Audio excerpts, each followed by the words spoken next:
2 മണിയായാലോ ചേച്ചിനെ കാണാനില്ലല്ലോ. ആ അനക്കിന്റെ ശബ്ദമൊക്കെ ഒരു ഇഷ്ടം. ഞാനും വാഷിംഗ് മെഷീൻ മേടിച്ചിട്ടുണ്ടോ ചേച്ചി? കാത്തിരുന്നു 2 മണിയായില്ലേ?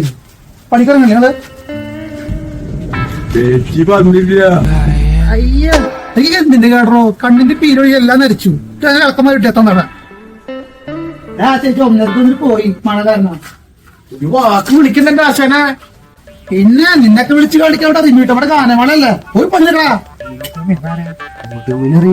നമ്മുടെ ടൂമേറ്റിന്റെ പോളി മിസ്സായി നമുക്ക് എന്തായാലും. നാളെ എന്തായാലും 1:30 വരാട്ടാ. ഓക്കല്ലേ? എന്തിനാ 1:30 വരെ നമുക്ക് കൂട്ടിയിരുന്ന് ഊണയിച്ചോടെ? അത് മതി. നാളെ നോക്കിയിട്ടുണ്ടാവുള്ളൂ. നാളെ കഴിക്കാം. സഞ്ചാര സഞ്ചാര